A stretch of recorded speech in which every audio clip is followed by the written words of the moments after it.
This is the logo of the Earth Summit. This is not a dove in their Earth Summit logo. It is a hand. And the hand is holding the world with the slogan, "In our hands," alongside of it. In whose hands? Who is the we in this motto? The hands of the world order. These elitists convened this unsaid meeting in the first place, and for a bad purpose. And for a bad purpose. And for a bad purpose. And for a bad purpose.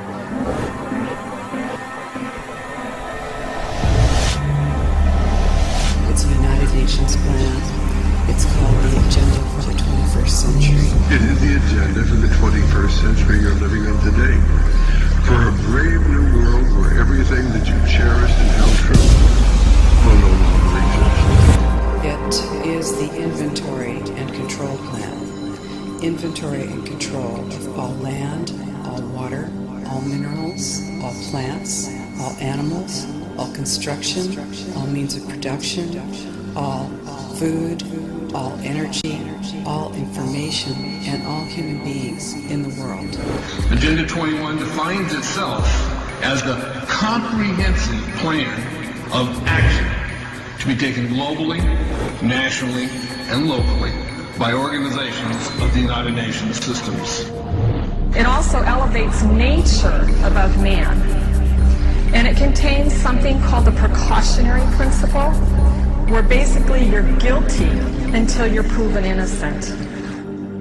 Sustainable development is the philosophy designed to bring human beings across the globe under the full control of a narrow human elite.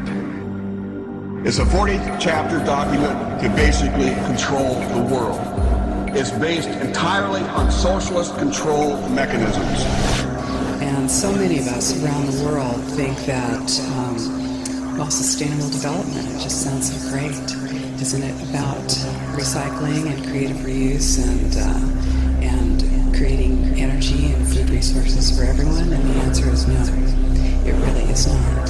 It's about moving populations into city centers, concentrated city centers, and clearing them out of the rural areas. Sustainable developers have designed a global movement coordinated through a global to local action plan to create world government in accordance with certain objectives. These objectives include an end to national sovereignty, the abolition of private property, the restructure of the family unit, and increasing limitations and restrictions on mobility and individual opportunity. And this is how it's implemented on the ground, is through this joining together between corporations, non-governmental organizations, and governments in order to cut out the actual individual, your voter, and instead to take that to a level where we literally cannot penetrate. And this is the goal. So this is already far progressed in Europe. The green goal includes the listings of what's not sustainable. A couple of the examples include private property. 728 lists fossil fuels. Golf courses and ski lodges are not. Consumerism. Irrigation is not sustainable. Paved roads. Commercial agriculture. Herbicides, pesticides. Elsewhere, it lists farmlands, pastures, grazing of livestock. And the family unit. The focus of sustainable development is the abolition of private property, societal undermining of the family, and abandonment of the constitutional protection of unalienable rights as described in the Declaration of Independence. Every nation that signed on to Agenda 21 has its local Agenda 21 plan. People in the United States are completely unaware of this. If I go out and talk about this, the United States press attacks me and calls me a conspiracy theorist, which is totally ridiculous. It is a conspiracy, but it's not a theory. It's a fact. Here in Europe, it's openly spoken about, local Agenda 21. The principles are public-private partnerships, which is fascism. You see, I sat on the Santa Cruz Agenda 21 committees. Now, this was a lot of crazy ideas. This was back in the mid-90s. Crazy ideas I heard. Mother Earth's surface wasn't to be scratched. Human beings were to be concentrated into human settlement zones. educational systems were to focus on the environment as the central organizing principle. All aspects of life were covered. Well, I went to these committees to request some people who told me that I needed to understand what was going on, and I came back and I said, this is craziness. This is so silly. It has no chance of having any effect on our society. Well, I was wrong. You'll have your family well monitored. You will have your energy restricted. You will have your school service cut. Your sheriff's service cut. You will find that you are not able to get your goods to market, and then you have to move into the city, and then you will move into this high-density development that is subsidized with our property tax dollars, and pretty soon you will have the Wildlands Project, which is predicated on moving people out of the rural areas. This is how it happens.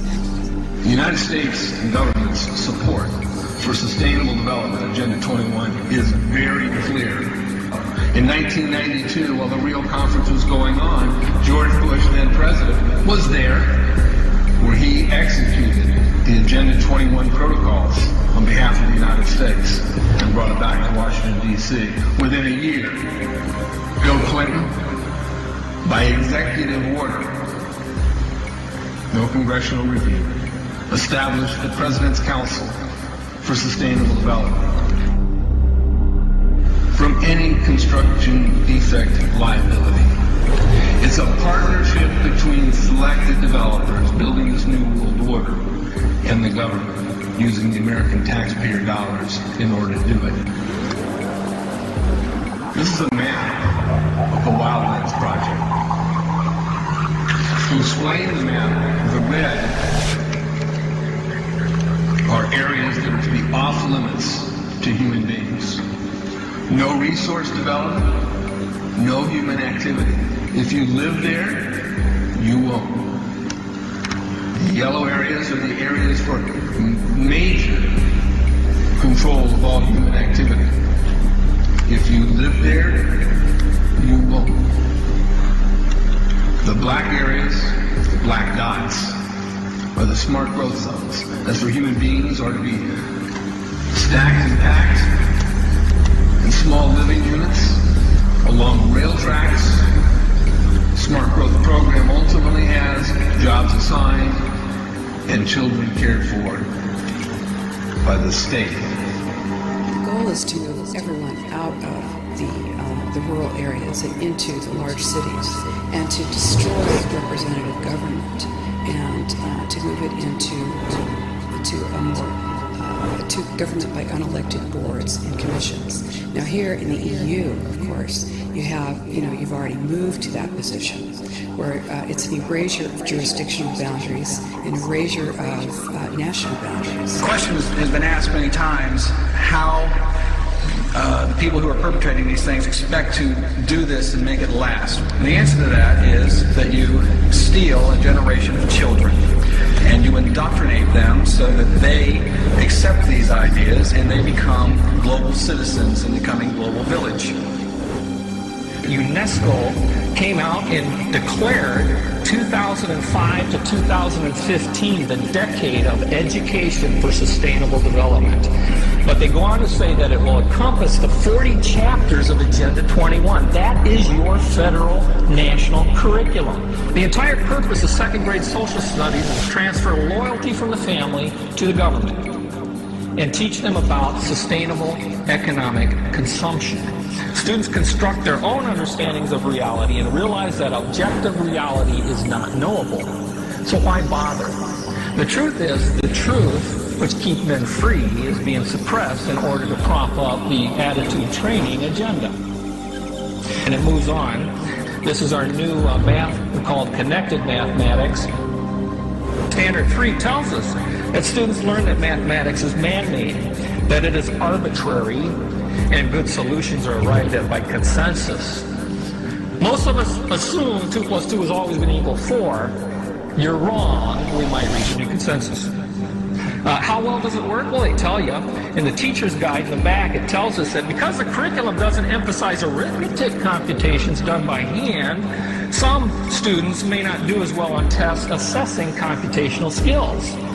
We believe such a trade-off in the favor of CMP is very much to the student's advantage in the world of work. Our children are mathematically illiterate on purpose. How do I know on purpose? Why isn't this just a basic bad idea? Because the Sustainable Development Plan tells us so. Generally, more highly educated people who have higher incomes consume more resources than poorly educated people who tend to have lower incomes. In this case, more education increases the threat to sustainability. Charlotte Iserby, I owe you an apology. I did not believe for the longest time it was a deliberate dumbing down. I thought the dumbing down was a natural consequence of a bad idea. Folks, it's deliberate. It's deliberate. The Sustainable Globalist goal is the orchestration of a planned fall of American principles, values, and lifestyles. The effect on the average American will be devastating. With modernizing technology, the ordinary person will live without independence, privacy, or substantive rights. You become basically a deputized police adjunct. Your job is to watch the street. Your job is to watch your neighbor. The war on terror is a war on you. And we all know this. We feel it. This is why we need to stop it. So this is our plan, is to use the courts at this point and stop this plan. And we're working on it.